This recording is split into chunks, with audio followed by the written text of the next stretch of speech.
الحمد لله وكفى والصلاة والسلام على من لا نبي بعده. أما بعد فأعوذ بالله من الشيطان الرجيم. بسم الله الرحمن الرحيم. وقالت طائفة من أهل الكتاب آمنوا بالذي أنزل على الذين آمنوا وجه النهار واكفروا آخره لعلهم يرجعون. ولا تؤمنوا إلا لمن تبع دينكم قل إن هدى الله هو الهدى قل إن الهدى هدى الله أن يؤتى أحد مثل ما أوتيتم أو يحاجوكم عند ربكم قل إن الفضل بيد الله يؤتيه من يشاء والله واسع عليم يختص برحمته من يشاء والله ذو الفضل العظيم. صدق اللہ العظیم.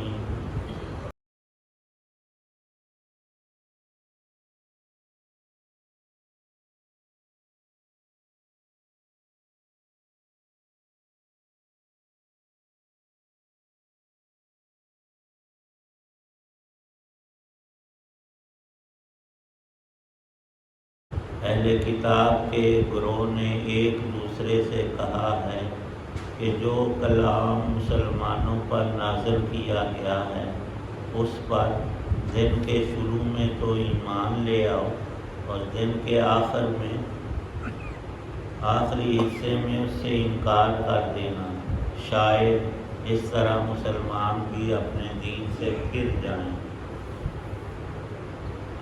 مگر دل سے ان لوگوں کے سوا تم کسی کی نہ ماننا جو تمہارے دین کے متبع ہیں.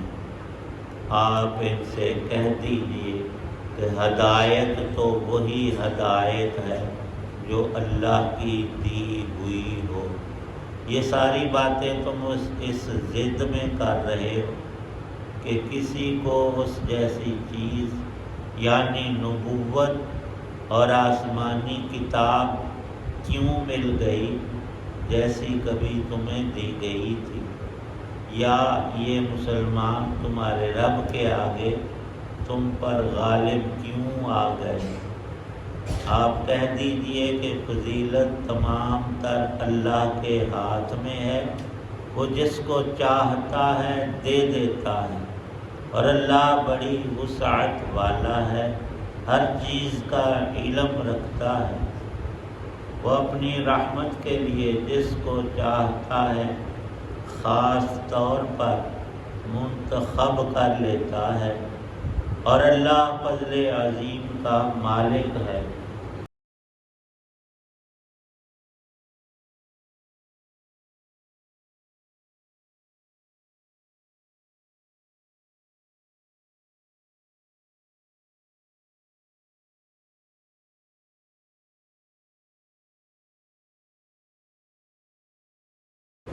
سورہ آل عمران کی آیت 72، 73 اور 74 ہیں.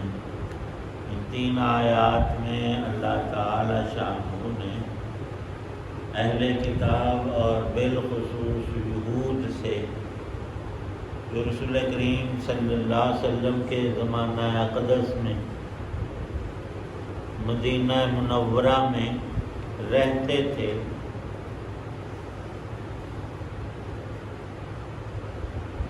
وہ آپس کی سازشوں میں ایک بات یہ بھی کہا کرتے کہ ہم میں کچھ آدمی جا کر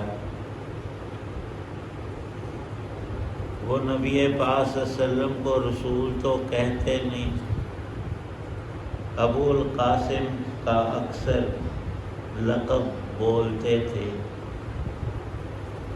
کہ ان کے پاس جا کر تم ایمان کا دعویٰ کرو اور کہو کہ آپ سچے نبی ہیں، آپ پر جو کلام اتر رہا ہے یہ سچا کلام ہے، ہم مسلمان ہو گئے ہیں.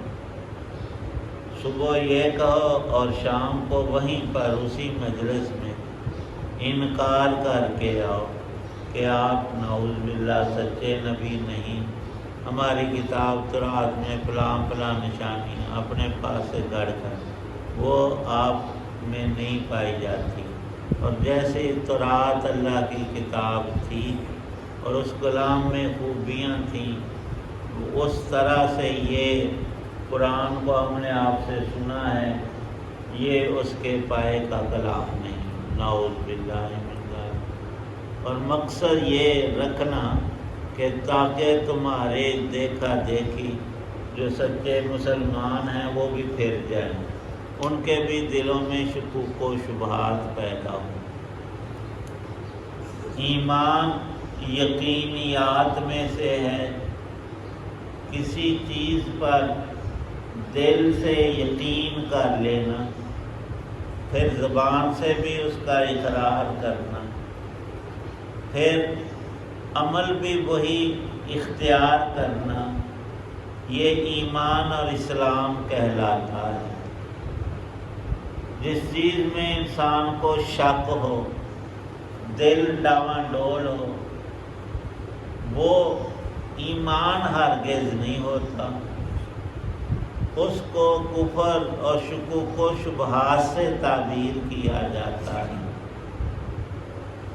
کبھی بھی ایسا نہیں ہوتا کہ ایک صحیح مسلمان وہ کہے کہ مجھے نعوذ باللہ اللہ کے کلام میں یا فلانی آیت اور صورت میں شک ہے کہ پتہ نہیں اسے اللہ نے نازل کیا ہے کہ نہیں، یا یہ بات صحیح ہے یا نہیں صحیح ہے، نہ، بالکل ان پڑھ مسلمان بھی ہو تو عقیدہ اس کا اتنا صاف اور کھرا اور ایمان اصلی ہوتا ہے کہ یہ سارا کلام اللہ کا نازل کیا ہوا اور سچا، اور قرآن سے بڑھ کر سچ ہے ہی کوئی نہیں کائنات، اور یہ بات بالکل حق کی ہے۔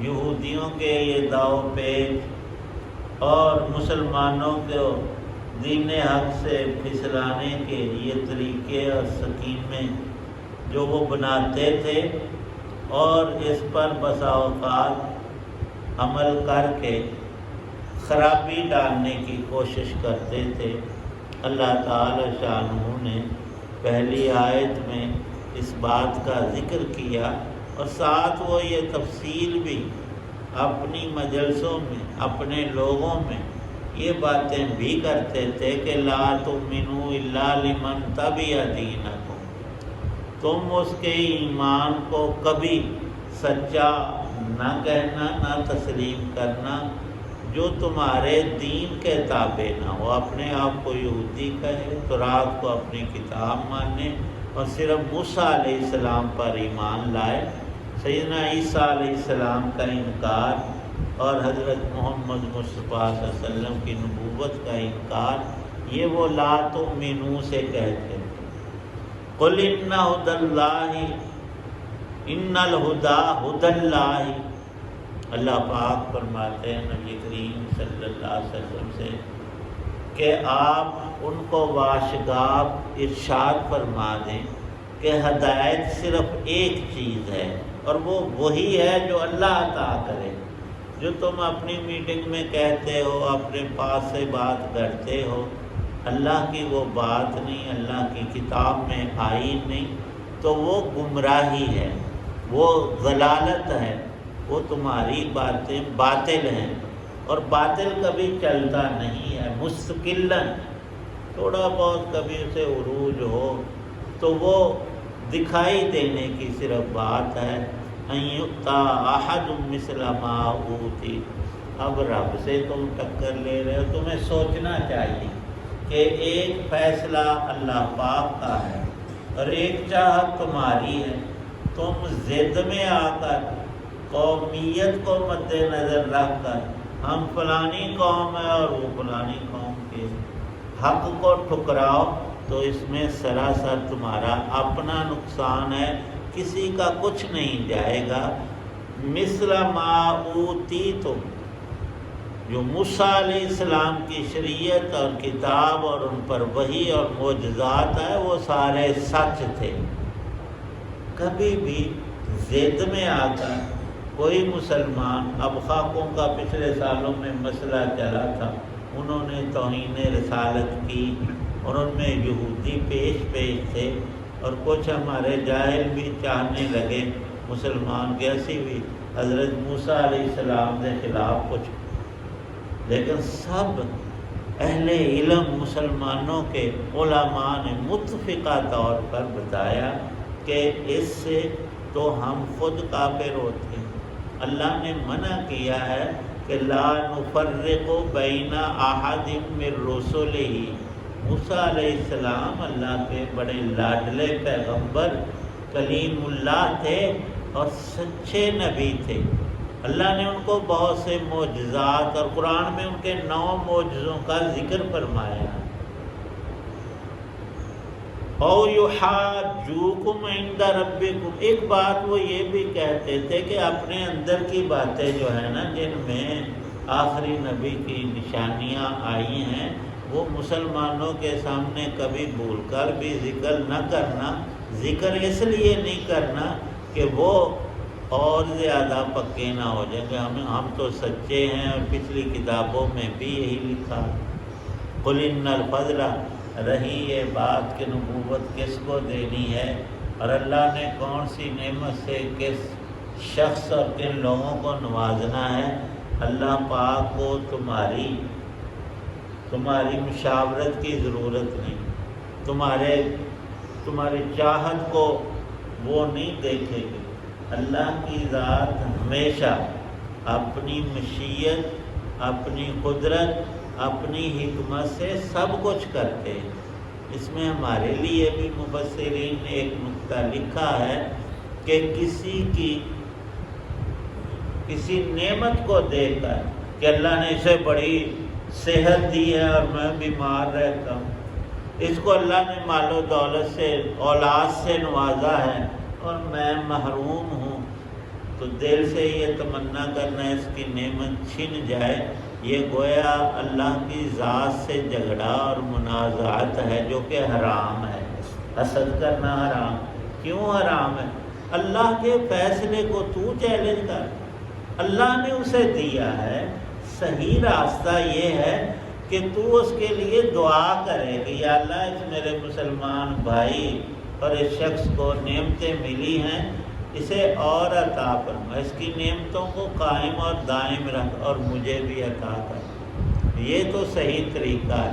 آپ اس سے زیادہ مانگیں اللہ سے، یا اللہ جتنا اس کو دیا مجھے اسے ڈبل عطا، لیکن اس کی نعمت کے چھننے کی، ختم ہونے کی آرزو، یہ حسد ہے، یہ شیطان کا کام ہے، یہ انسان کا وصف نہیں ہے۔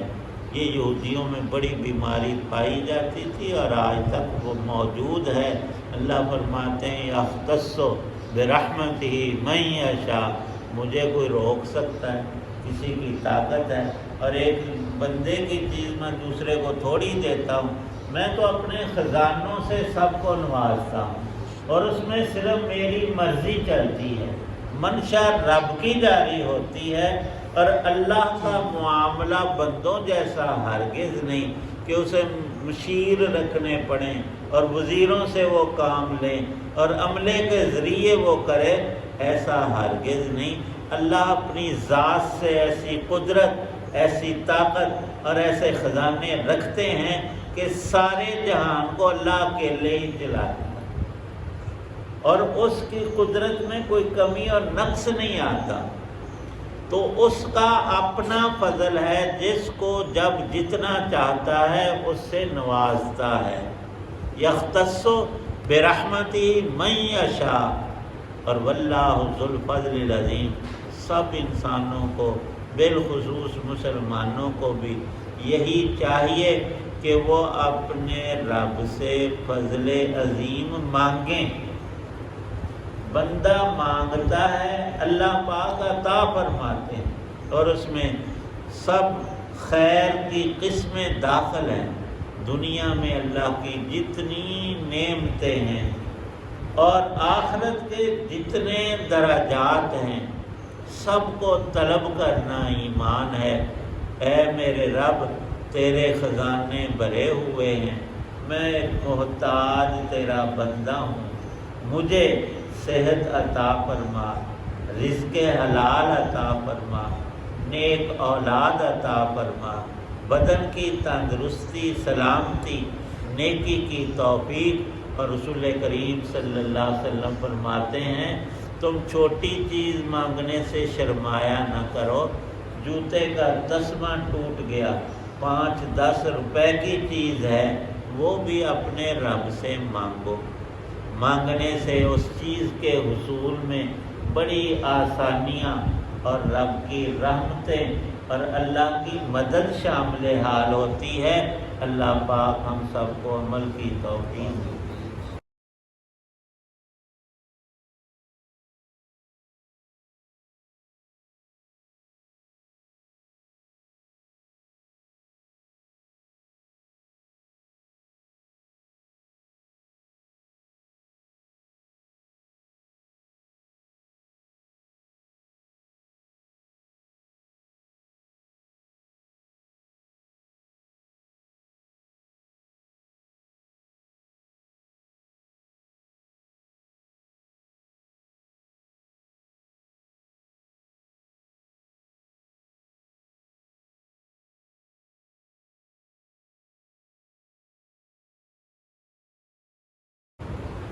الحمدللہ رب العالمین والصلاة والسلام علی رسول النبی الکریم اللہم صلی علی سیدنا محمد وآلہ بقدر حسنہ وجمالہ۔ یا اللہ پاک جتنے حضرات دعا میں موجود ہیں سب کی نیک دعاؤں کو قبول فرما، ہماری دینی دنیاوی پریشانیاں دور فرما، بیماروں کو صحت کاملہ عطا فرما۔ یا اللہ پاک جب تک زندہ ہیں ایمان کامل، بدن کی صحت، اعمال صالحہ کی توفیق عنایت۔ صلی اللہ تعالی علی خیر خلقہ محمد وعلی آلہ وصحابہ واہل بیتہ اجمعین۔